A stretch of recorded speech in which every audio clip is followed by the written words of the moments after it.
Trump just stormed out of a federal courtroom in an absolute meltdown. And within seconds, the presiding judge ordered U.S. Marshals to physically block every single exit in the building. This isn't some routine court appearance or standard legal proceeding. This is a sitting former president attempting to walk out during active testimony while under direct questioning, triggering a security lockdown that hasn't been seen in a federal courthouse in over 3 decades. When a federal judge orders marshals to seal the exits and prevent anyone from leaving, you know something catastrophic just happened inside that courtroom. Hit that subscribe button right now because the details emerging from inside that courthouse are absolutely jaw-dropping. So what triggered this unprecedented courtroom crisis? According to multiple sources who were present in the gallery, Trump was seated at the defense table during what was supposed to be routine cross-examination when prosecutors introduced a previously undisclosed recording.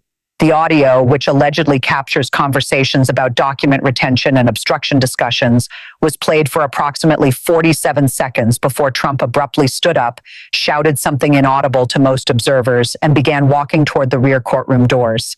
That's when Judge Katherine Morrison, a Reagan appointee with 31 years on the federal bench, made a split-second decision that stunned everyone present. She immediately ordered the marshals stationed at each exit to secure all doors and prevent anyone, including the defendant, from leaving the courtroom until she could address what she called a potential violation of court authority. This isn't just another political controversy or media spectacle. Federal judges have extraordinary power inside their courtrooms, and when a defendant attempts to leave during active proceedings without permission, it triggers serious legal consequences that can include contempt charges, revocation of bail conditions, and immediate detention. And believe me, when a judge with 3 decades of experience orders a security lockdown in the middle of testimony, you know something enormous has just detonated. It's honestly hard to believe we're watching a former president being physically prevented from leaving a federal courthouse by armed marshals following direct orders from the bench. Here's the full picture of what's been unfolding. The trial, which centers on allegations of document mishandling and obstruction of justice, has been underway for 9 days in the D.C. District Court.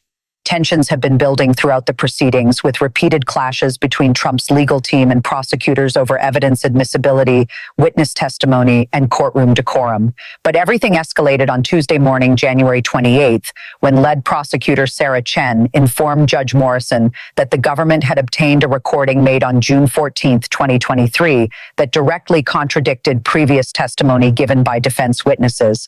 The recording, sourced from a security system at a private residence in Bedminster, New Jersey, allegedly captures Trump discussing the retention of classified materials with 3 advisors and explicitly acknowledging that certain documents should have been returned to federal authorities months earlier. Court observers say the atmosphere shifted immediately when the audio began playing through the courtroom speakers. Trump, who had been sitting quietly and occasionally whispering to his attorneys, visibly stiffened. Witnesses in the gallery reported seeing him lean forward, gripping the edge of the defense table as the voices on the recording became clearer. Approximately 40 seconds into the playback, Trump suddenly pushed his chair back with enough force that it made an audible scraping sound across the courtroom floor. He stood up, pointed toward the prosecution table, and according to multiple reporters present, shouted words to the effect of, "This is a complete setup, and I will not sit here for this witch hunt." His lead attorney immediately stood as well, reaching out to physically restrain him, but Trump had already turned toward the rear exit doors. Smash that like button if this is making sense so far. Here's where it really gets serious. The moment Trump took his first step away from the defense table, Judge Morrison's voice cut through the courtroom with unmistakable authority. Court transcripts show she stated, "Mr. Trump, you will return to your seat immediately. Marshals secure all exits. No one leaves this courtroom." The 2 U.S. Marshals stationed at the main double doors immediately stepped in front of them, physically blocking the exit path. A 3rd Marshal moved to the side door typically used by court staff. Within 8 seconds, every possible exit from courtroom 23 on the 4th floor of the federal courthouse was completely sealed. Trump stopped approximately 12 feet from the defense table, standing in the center aisle, frozen in place, as he realized he was physically prevented from leaving. And let's be honest for a moment, federal judges don't issue orders like this unless they believe a defendant is actively defying court authority in a way that threatens the integrity of the proceedings. These aren't symbolic gestures or theatrical moves designed for public consumption. They're genuine exercises of judicial power that carry immediate and serious legal consequences. Here's what multiple legal experts say happened next. Judge Morrison, still seated at the bench but speaking in what observers described as a calm but unmistakably stern tone, addressed Trump directly. She stated, "Sir, you are a defendant in this court, and you will conduct yourself according to the rules and procedures that govern these proceedings. Your attempt to leave during active testimony constitutes a potential contempt of court, and I am prepared to address that violation immediately if you do not return to your seat within the next 10 seconds."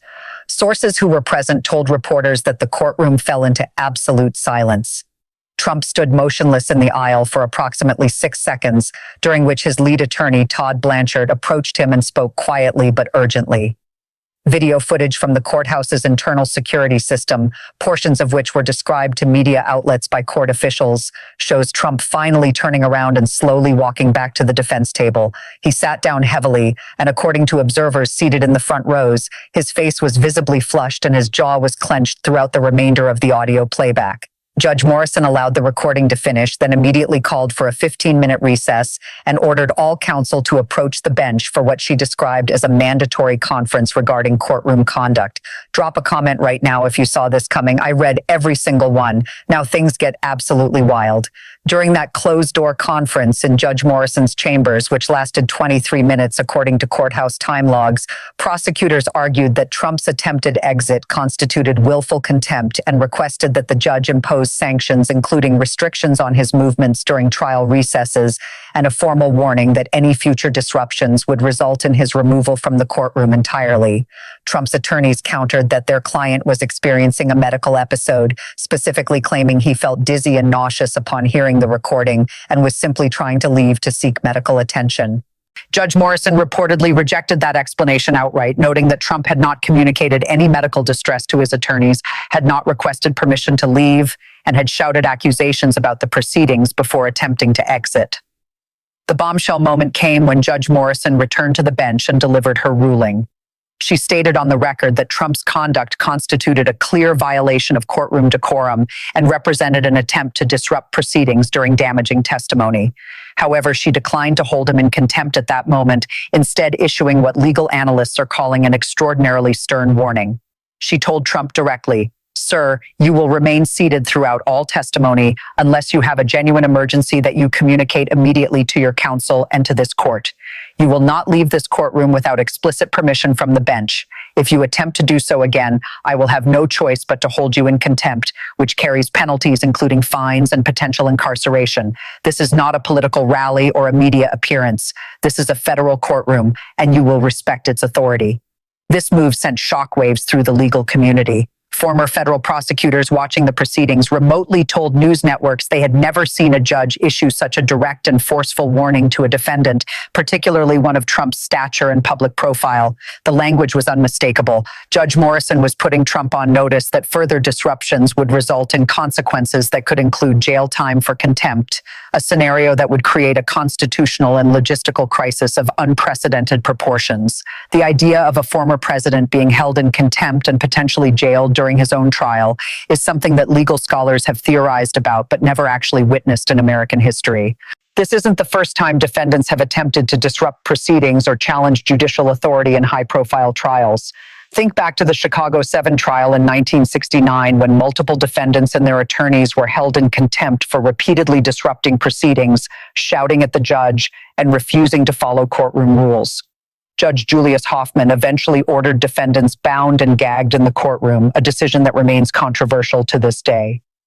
Then there was Zacarias Moussaoui, the so-called 20th hijacker in the September 11th attacks, who repeatedly disrupted his own trial in 2006 by shouting at witnesses, insulting the judge, and attempting to fire his attorneys. Judge Leonie Brinkema warned him multiple times before ultimately restricting his ability to represent himself and limiting his courtroom participation. Subscribe immediately if you haven't yet. This content doesn't exist anywhere else. And let's not forget Saddam Hussein's trial in Iraq, where the former dictator was removed from the courtroom on multiple occasions for disruptive behavior, including shouting at witnesses and refusing to recognize the court's legitimacy. While that was an international tribunal rather than a U.S. court, the principle remains the same. Judges have absolute authority to maintain order in their courtrooms, and defendants who challenge that authority face immediate and serious consequences. Now, however, it's different. This time we're dealing with a former president of the United States attempting to walk out during his own federal trial, forcing a judge to order armed marshals to physically prevent his exit. The stakes are exponentially higher, and the legal implications are staggering. So what allegedly triggered this unprecedented reaction beyond just the recording itself? According to legal analysts who have been following the case closely, the timing and content of that audio recording struck directly at the heart of Trump's defense strategy. His legal team has spent 9 days arguing that Trump genuinely believed he had the authority to retain certain documents, that he was confused about the proper procedures for their return, and that any delays in compliance were the result of miscommunication with attorneys and staff rather than willful obstruction. The recording, however, allegedly contains Trump's own voice stating that specific documents should have been returned, that he was aware of federal requests for their return, and that he made a conscious decision to retain them despite that knowledge. Here's the kicker. Legal experts reviewing the courtroom developments say this recording doesn't just undermine Trump's defense, it potentially exposes him to additional charges related to making false statements through his attorneys. If his legal team has been arguing in court that Trump lacked knowledge of retention requirements while Trump himself is recorded acknowledging those very requirements, that creates what prosecutors call consciousness of guilt, a legal concept that suggests a defendant's behavior demonstrates awareness of wrongdoing. This wasn't just a bad moment for the defense. It was potentially a case-ending revelation that could shift the entire trajectory of the trial toward conviction. Don't go anywhere. The most explosive part is coming next. And here's what should alarm everyone watching this case. This isn't just about one recording or one courtroom outburst. If a former president can attempt to walk out of his own trial during damaging testimony, it raises fundamental questions about whether powerful defendants believe they're above the rules that govern everyone else in the judicial system. The moment Trump stood up and walked toward those doors, he was testing whether a federal judge would actually enforce courtroom authority against someone of his stature and political influence. Judge Morrison's response, ordering marshals to seal the exits within seconds, sent an unmistakable message that federal judicial power supersedes political celebrity and that no defendant, regardless of their previous position, is exempt from basic courtroom rules. This puts Trump's legal team in an almost impossible position. On one side, they need to argue that their client was experiencing genuine distress and had legitimate reasons for attempting to leave, which requires painting him as vulnerable and potentially unwell, an image that contradicts the strong, defiant persona he cultivates with his political base. That means either admitting he was so rattled by the evidence that he lost composure, or claiming medical issues that might raise questions about his fitness to stand trial. On the other side, they must continue defending him against the substantive charges while managing a client who has now demonstrated a willingness to disrupt proceedings when testimony becomes uncomfortable, creating the very real possibility of future courtroom incidents that could result in him being held in contempt or even removed from his own trial. And here's the tricky part. There's no good legal strategy here. Either Trump was genuinely attempting to flee damaging testimony, which suggests consciousness of guilt and makes him look guilty to jurors, or he was staging a dramatic protest against the proceedings, which risks contempt charges and potential jail time. Legal analysts watching the case say his attorneys were visibly distressed during the afternoon session, conferring constantly and appearing uncertain about how to proceed. One former federal prosecutor told CNN that Trump's behavior had just made their job exponentially harder because jurors were now watching a defendant who literally tried to walk out when confronted with evidence against him, which is never a good look in front of a jury. Legal and constitutional experts are calling this a watershed moment in American judicial history. A Yale law professor and former Solicitor General told news networks that while federal judges have broad authority to control their courtrooms, the act of ordering marshals to physically prevent a former president from leaving during testimony represents an extraordinary assertion of judicial power that will be studied in law schools for generations. The Constitution grants federal judges life tenure specifically to insulate them from political pressure and to ensure they can make decisions based solely on law and evidence, but rarely has that independence been tested so dramatically in such a high-profile case. A former federal judge who served for 24 years added that Judge Morrison's response was not only legally justified, but constitutionally necessary. She emphasized that allowing any defendant, especially one with Trump's resources and public platform, platform to simply leave during inconvenient testimony would completely undermine the rule of law and transform federal trials into optional proceedings that defendants could abandon whenever evidence turned against them. The judicial system only functions when all parties, including defendants, submit to the authority of the court and follow established procedures. The moment that authority is successfully challenged, the entire framework collapses. Do me a favor and slam that like button because it genuinely helps this video reach more people. Even conservative legal scholars who have defended Trump throughout various legal challenges admitted that his courtroom behavior was indefensible. One prominent constitutional attorney who frequently appears on Fox News stated that while he believes the underlying charges are politically motivated, Trump's attempt to walk out during testimony was a serious mistake that damages his credibility with jurors and gives prosecutors ammunition to argue that his behavior demonstrates consciousness of guilt. He emphasized that regardless of one's views on the case itself, all defendants must respect judicial authority or face consequences that transcend partisan politics. So let's break down what this could mean going forward. First, the immediate impact on the trial itself is significant. Jurors witnessed a defendant attempting to flee during damaging testimony and being physically prevented from leaving by court order. While Judge Morrison will likely instruct jurors not to draw any adverse inferences from Trump's behavior, legal experts say it's virtually impossible for jurors to completely ignore such a dramatic moment. Human psychology doesn't work that way. When you see a defendant trying to leave during evidence against them, it creates an impression of guilt that no jury instruction can fully erase. Polling data from previous high-profile trials shows that defendants who display disruptive or evasive behavior during proceedings are significantly more likely to be convicted, regardless of the strength of the underlying evidence. Second, it creates enormous pressure on Judge Morrison to impose stricter controls on Trump's conduct going forward. She issued a clear warning about contempt, which means she's now committed to following through if he disrupts proceedings again.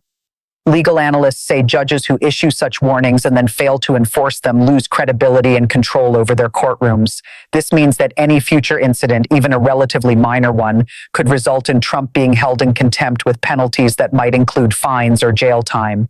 The judge has effectively backed herself into a position where she must act decisively if Trump steps out of line again, creating a powder keg situation where both sides are walking on eggshells.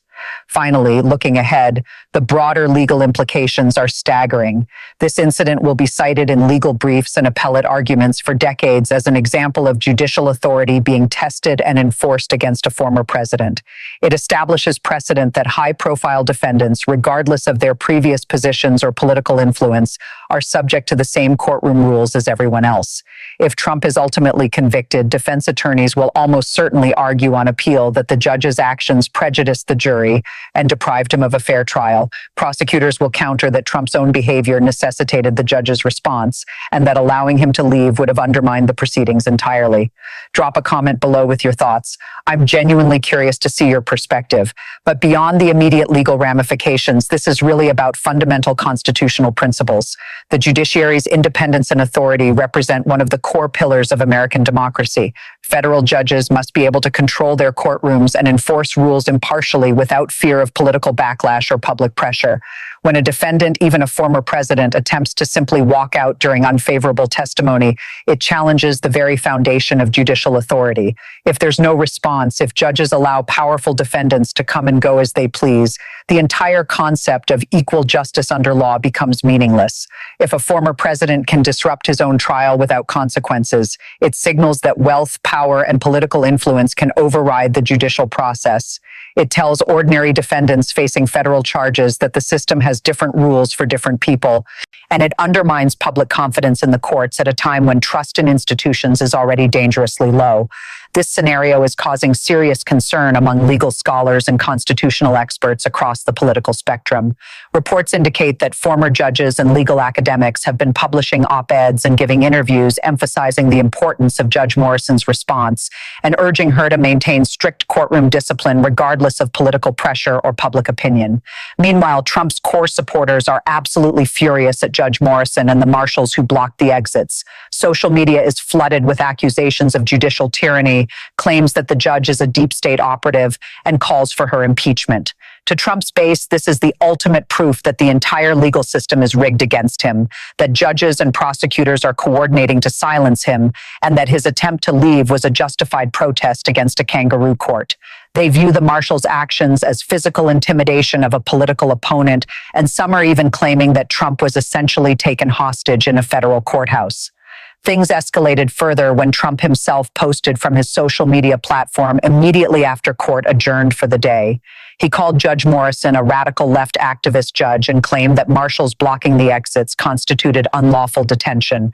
He wrote that the recording played in court was fabricated by the deep state, that his voice was clearly manipulated using artificial intelligence, and that the entire episode was orchestrated to humiliate him in front of the jury.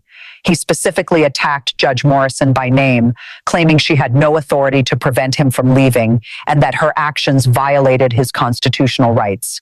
Stay with me. What comes next will completely change how you view the situation. Here's what makes it even more extraordinary.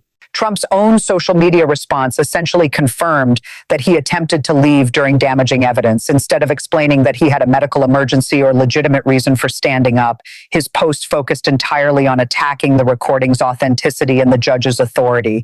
When your defense is not that you had a valid reason for trying to leave, but that the evidence prompting your exit was fabricated, you've already conceded that you were fleeing testimony rather than experiencing a genuine emergency.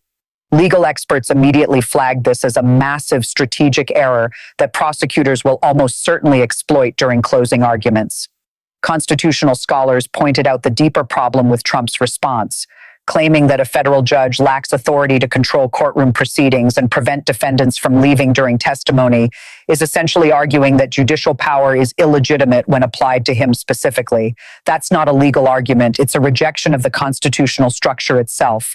Federal judges derive their authority from Article 3 of the Constitution, and their power to maintain courtroom order has been affirmed by the Supreme Court in countless decisions spanning more than 2 centuries. Suggesting that a judge exceeded her authority by preventing a defendant from walking out during testimony is legally nonsensical and constitutionally dangerous. This goes far beyond a single trial or one dramatic courtroom moment. It's about whether the judicial system can function when defendants believe they're above its rules and authority. If there are no consequences for attempting to leave during damaging testimony, it signals that powerful defendants can treat trials as optional proceedings they can abandon whenever evidence turns against them. It's not just about Trump. It's about whether federal courts have meaningful power to compel compliance from defendants who believe their political status or wealth places them beyond judicial control. If this blows your mind, hit that like button right now. Here's the situation we're facing. A former president just attempted to walk out of his federal trial during incriminating testimony and was physically prevented from leaving by armed marshals following a direct order from a federal judge. This is no longer just a legal proceeding or a political controversy. It's a test of whether judicial authority means anything when applied to powerful defendants who reject its legitimacy. When a judge has to order marshals to seal courthouse exits to prevent a defendant from fleeing testimony, we've entered genuinely unprecedented constitutional territory. If there are no consequences, if Trump avoids contempt charges and continues disrupting proceedings without penalty, it sets a catastrophic precedent. Future defendants with resources and public platforms will know they can challenge judicial authority with minimal risk. Trials will become chaotic spectacles where defendants perform for outside audiences rather than submitting to court rules, and judges will lose the authority necessary to maintain order and ensure fair proceedings. Keep a close eye on this story. Legal experts expect Judge Morrison to address Trump's social media posts at the next court session, potentially issuing a gag order or additional conduct restrictions. Prosecutors are reportedly considering whether to file a formal motion seeking contempt sanctions, which would force the judge to hold an evidentiary hearing on Trump's behavior. And Trump's attorneys are scrambling to develop a strategy that prevents further incidents while managing a client who has demonstrated willingness to prioritize political messaging over legal strategy. Before we go any further, smash that subscribe button so you never miss content like this. Here's where things stand right now. A federal judge just exercised extraordinary authority to prevent a former president from leaving during his own trial. Marshals physically blocked courthouse exits, and the defendant himself has responded by attacking the judge's legitimacy and claiming the evidence against him is fabricated. This isn't just another news cycle that will fade away. This is a constitutional crisis unfolding inside a federal courthouse, testing whether judicial judicial authority can survive when defendants reject its fundamental legitimacy. What happens next could determine whether federal judges retain the power to control their courtrooms or whether powerful defendants can disrupt proceedings with impunity. The evidence is in the record. The judge has issued her warning. Now we wait to see if accountability still exists when defendants believe they're above the law. The stakes have never been higher. The judicial system has never faced a more direct challenge to its authority, and the constitutional crisis has never been more immediate. Pause for a second and hit that like button if you're finding value in this coverage.